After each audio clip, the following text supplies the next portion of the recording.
Je vous présente ce couteau que j'ai appelé The Flayed. Alors pour ceux qui ne connaissent pas l'anglais, je vais vous traduire tout de suite. Sa traduction, c'est l'écorché. Alors vous voyez que c'est un couteau d'influence trappeur qui a été construit sur la base de ce bois de serre. Donc un bois de serre où vous voyez la couronne qui bien évidemment a été poncé pour retirer toutes ces aspérités afin que ce soit confortable, notamment lorsque le couteau est dans l'étui et qu'il est à votre ceinture, de façon à ce que votre coude, votre avant-bras ne heurte pas cette partie. Donc il est très confortable tout en gardant son côté très naturel. Et ce bois de serre donc a une forme. Alors bien évidemment, pour l'avoir sélectionné, je l'ai pris en main pour qu'il soit confortable. Donc je vous le montre directement, qu'il se cale bien dans la main, les doigts épousent bien la forme.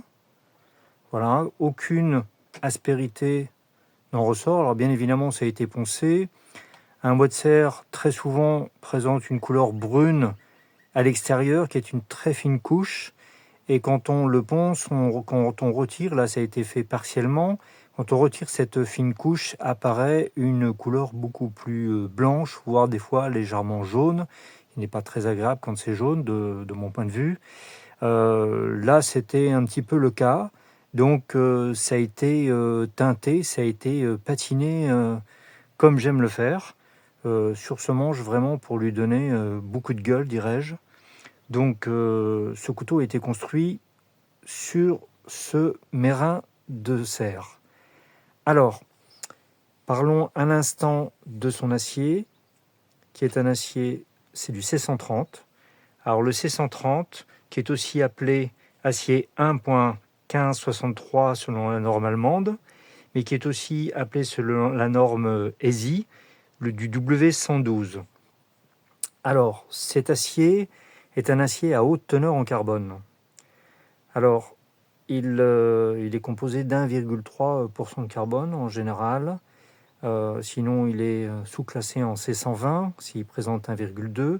Alors 1,3% de carbone, il faut savoir que c'est quand même dans les aciers les plus durs, à plus haute teneur en carbone que l'on puisse trouver pour la coutellerie.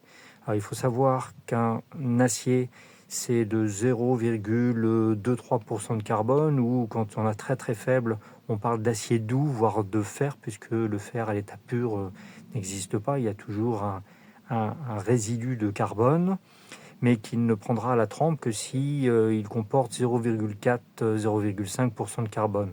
Donc les aciers les moins carbonés que l'on puisse trouver, c'est 0,5% de carbone de cet ordre. Et dans les aciers les à plus haute teneur en carbone, pour la coutellerie, ce serait dans les 1,5% de carbone, comme le fameux D2. À savoir que, par exemple, l'acier Tamahagane qu'utilisent les Japonais pour faire leur katana, c'est un taux de 1,4% de carbone. Donc là, on est un cran en dessous du katana avec 1,3% de carbone. Alors c'est un acier qui, quand il vient juste d'être trempé, si on l'appelle dur parce qu'il a une haute teneur en carbone, c'est qu'il peut atteindre une dureté de 64 HRC. Alors 64 HRC, c'est au sortir de la trempe. Mais quand on trempe un couteau, l'acier est extrêmement dur mais cassant. Donc il y a un dernier traitement thermique qu'on appelle le revenu, et qui permet de donner de la résilience au couteau, de façon à ce que lorsque le couteau heurte quelque chose, il ne se casse pas net comme du verre, parce que le verre c'est extrêmement dur aussi, mais c'est cassant. Or cet acier, avec un revenu, on va lui donner de la résilience, c'est-à-dire cette capacité à se déformer en micro-mouvements et à rester, intact. Alors moi, pour les couteaux outdoor comme celui-ci par excellence, puisque c'est un couteau d'influence trappeur, donc c'est vraiment les couteaux qu'utilisent les trappeurs, qui vont servir à monter le camp, à la chasse, à faire toutes sortes de travaux outdoor. Eh bien, ces aciers ont besoin d'être durs, mais avec beaucoup de résilience. Alors moi, je fais un revenu à assez haute température pour qu'il y ait beaucoup de résilience. Ainsi, je fais chuter le taux de dureté de HRC de 64, qui est un taux maximal, et je le fais chuter à 59 HRC. Néanmoins, ça reste un couteau dur, un acier dur, avec un tranchant redoutable. Alors parlons un instant du tranchant. Je déplace l'étui par sécurité.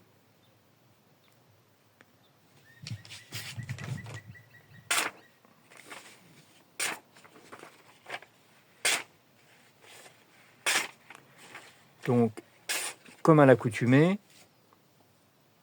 ce que l'on peut exiger d'un couteau, c'est qu'il coupe parfaitement. Donc ce couteau fait 29 cm dans ses dimensions de bout à bout, de la couronne jusqu'à la pointe. Il a une lame de 15 cm de longueur. Il a une épaisseur de 4 mm ici, sur toute sa longueur, qui s'affine évidemment vers la pointe. La hauteur est d'environ 40 mm. Vous vérifierez sur le site K-Wild où vous avez toutes les dimensions précises au millimètre près. Parlons maintenant un instant de cet étui. Alors c'est un étui un petit peu particulier. Si le manche a été conçu en bois de serre, ici sur cette partie-là, vous voyez exactement qui rappelle la couleur. C'est l'andouillet de serre, c'est-à-dire l'extrémité du bois. Vous avez ici en décoration 4 griffes de coyote. Alors ce sont des griffes véritables qui proviennent d'Amérique du Nord. Donc pour un étui d'influence trappeur, ça peut paraître une évidence, mais il est bon de le rappeler. Cet étui a été composé de 2 étuis ou de 2 cuirs collés et cousus ensemble. Alors vous avez une partie de cuir à l'intérieur où la pleine fleur est à l'intérieur, c'est-à-dire la pleine fleur va être au contact du couteau, qui est cousue sur le martyr, c'est-à-dire la partie qui reçoit le tranchant, et le tout est recouvert d'un cuir à l'extérieur ici que vous voyez pleine fleur, qui est riveté et qui est aussi cousu de façon à pouvoir fermer cette dernière partie de l'étui.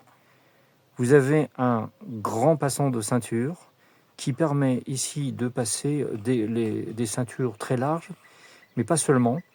À savoir que lorsque vous mettez le couteau dans l'étui, toujours à la verticale comme j'ai l'habitude de le dire, qui rentre profondément, lorsque vous avez la ceinture à l'intérieur, vous pouvez désaxer le couteau pour un port à la diagonale.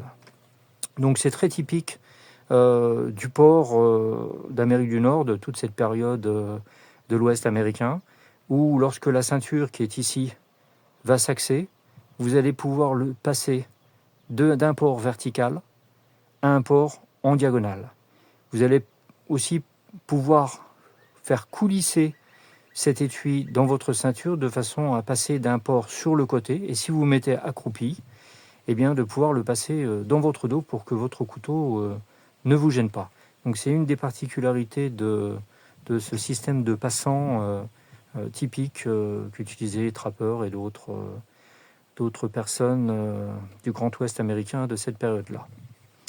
Donc voici pour ce couteau l'écorché.